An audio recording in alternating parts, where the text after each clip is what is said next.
Welcome back again po sa ating channel. Ngayong araw po ay magbabaging po tayo ng mga saging natin dyan sa likod at yung mga iba pa natin mga saging dyan sa harap. Shout out na nga pala sa ating mga kaibigan, sa mga bagong followers natin sa YouTube at sa mga permanent or yung palagay ang nanonood sa atin. Shout out po sa inyo, magandang araw po sa inyo, maraming salamat po. So, today po, yun yung ating magiging activity pagkatapos po bumuhos ng napakalakas ng ulan kahapon dito. Nakadilig talaga ng okay na okay mga ka-agree. So, ngayong araw ay meron tayo dito at least 4 or 3 ay 5 na ibabaging. So, yung isa na ibaging ko na kanina. So, ngayon po ipapakita natin sa inyo yung ating activity ngayong araw dito. Magbabaging po tayo. Hirap po magdadamo kasi medyo malambot masyado yung lupa at saka medyo maputik po. So yun ang magiging activity natin ngayong araw mga ka-agree. Hello sa lahat ating mga kaibigan, Solid and Liquid Team and all of our ka-agree. And sa lahat po nating mga kaibigan all over the world, maraming salamat. Good morning, good day. So yun.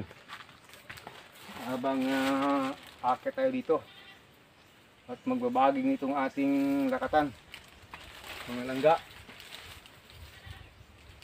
Yung first step lang naman linisan ito. Kunin yung mga flowers niya para talagang magiging malinis po siya. Kunin lahat ng mga flowers.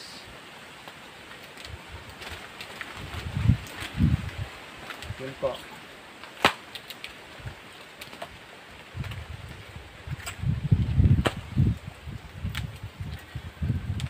Magiging beautiful po siya. Yun na yung mga activity natin dito sa ating field. Kasi nga nagsilabasa na yung bunga. Kung darating na yung harvest time na naman yung gagawin natin dito. Yun na yung mga happy moments talaga sa agrikultura. Yung nag-harvest na talaga. Okay. Yung iba ito matigas pa, so babalutin lang muna natin kahit na hindi pa makukuha itong mga flowers. Babalikan na yan at kukunin ulit yung puso niya, alanganin pang makuha, dapat mayroon pang clearance, kaya babalutin lang muna natin yan mga ka-agree. Ayun, balot-balot.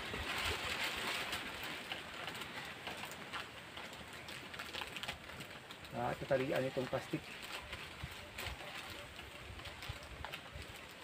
para hindi mahulog ng hangin, hindi didali ng hangin kung saan saan. At yung ating design po, open po dito sa taas, open din sa ilalim.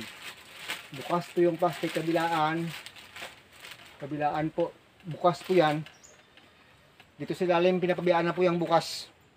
Kasi yung ating mga insekto kasi, horizontal po sila kung dadapo, hindi naman vertical, mga ka-agree. So ito naman yung pangalawa nating babalutin. Mababa lang po ito. Oops. Ayan.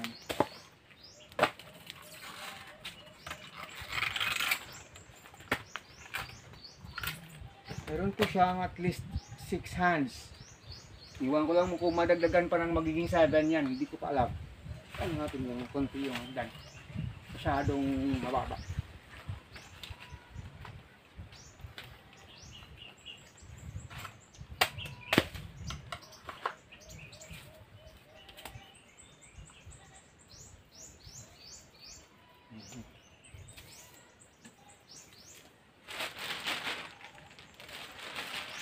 Ayan.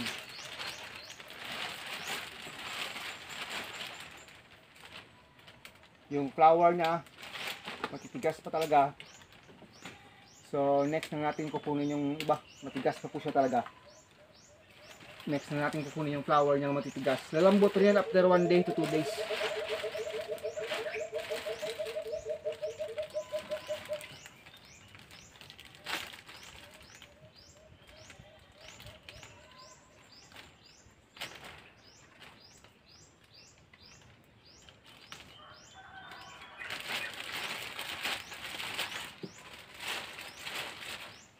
Okay.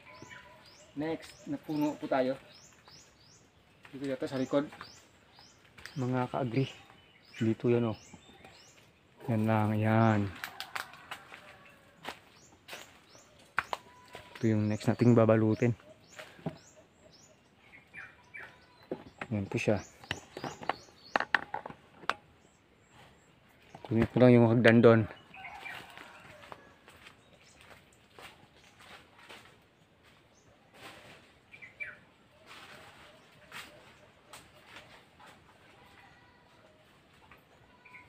Sanda lang natin sa puno.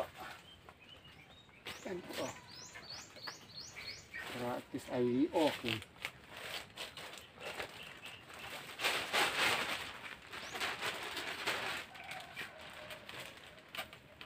Nako, maputik pa. Maputik pa yung area. Dito masyadong tinatamaan ng sikat ng araw.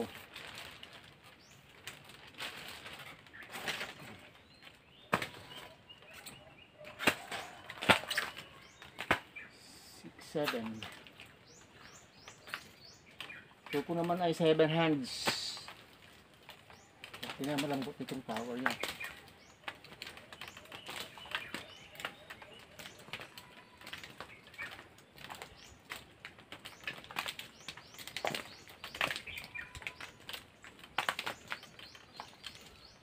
Ito matigas pa. Bukas pa yung kukunin.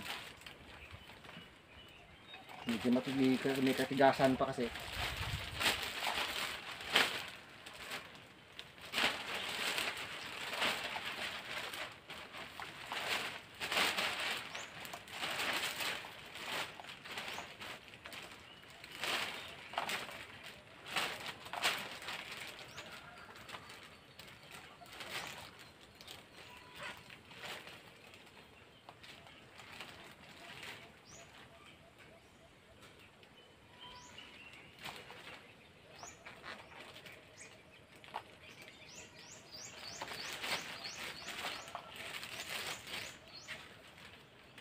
Okay yan.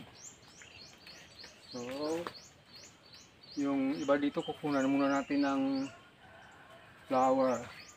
Gaya po ng isang yan. Kaya po yung dyan sa kabila. Oh, yan po. Oh. Dinaanot lang yan. Hindi pa nakuha yung kanyang flower. So, yung gagawin natin, naakatin natin ulit yan at kukunan po ng flower. Para gaganda.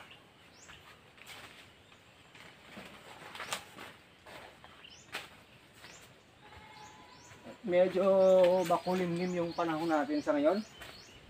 Parang magkakaroon pa ng ulan ulit.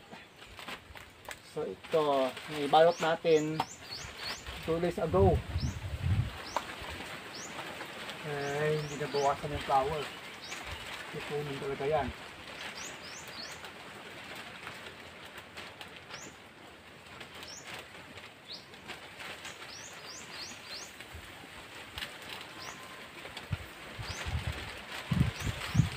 Tayo sa kabila.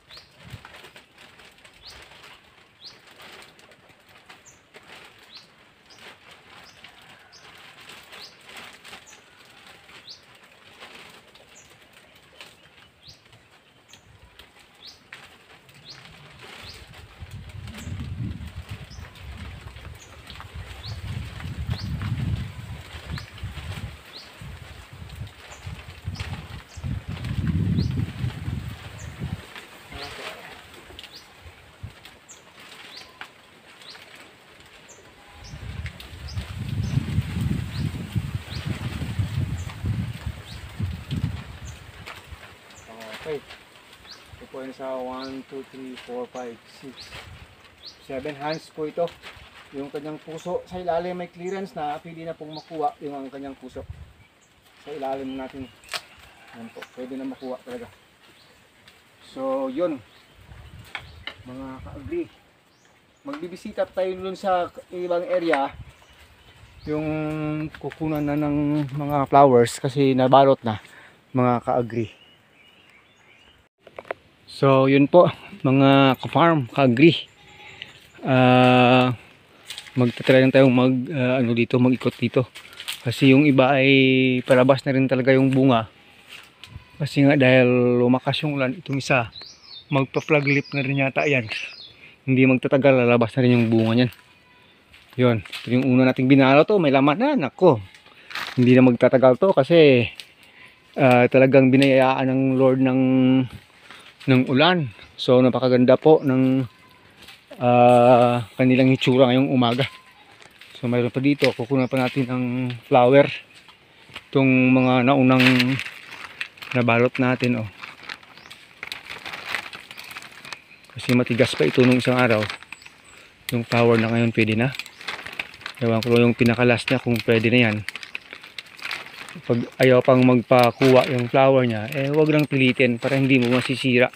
Ayaw pa, medyo matigas pa. Yung doon sa taas, ewan ko lang kung maabot yun. Hindi na natin dinala yung ating hagdan. So itong isa, palabas na rin yung bunga. At itong isa po, malapit na rin lumabas yung bunga. Yan na talaga, may puso na talaga yan. Malapit na talagang lumabas. So ngayong araw hindi tayo makapag-forma talaga sa trabaho kasi maputik po yung ating tsinelas. So tingnan niyo po, maputik pa. So yun, hirap dito, makipagsabayan sa gawain dito kasi maputik.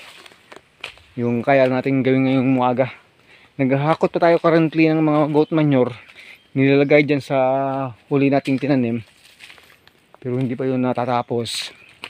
Continuous po yung ating paghahakot ng goat manure, napakarami pang kukunin doon.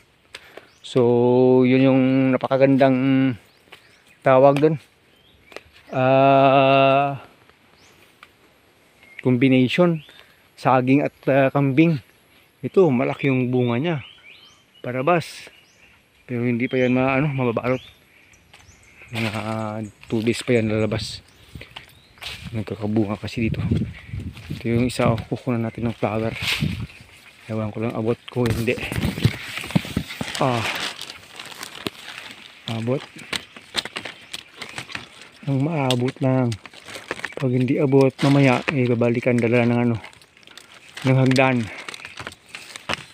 Talaga hindi abot yung iba. Kala ko kanina abot ko humawak pa tayo ng cellphone kasi. Kasi pandak tayo Yun po, hindi pa nauubos. Kunin ko sana lahat ng mga flowers din, lalong lalo na po yan. Kunin ko yan. Hindi ko abot. Siguro kung hindi ako humawak ng cellphone sa kabila, abot ko yan. So yan po, dito na lang po muna. Hindi ko maabot pag nakahawak ng cellphone yung isang kamay ko. Wala kong mapag ko ng weight ko mapaglagyan ng weight ko na makapag-alsa ng katawan ko So yan po, yun yung ating ginawa ngayong araw. Day in our Lakatan today. Nagbaging po tayo ng mga remaining na mga bunga na talagang kailangan ng magbaging. Thanks. God bless us all. Mabuhay po still yung mga magsasakang Pilipino natin sa buong Pilipinas. Bye bye.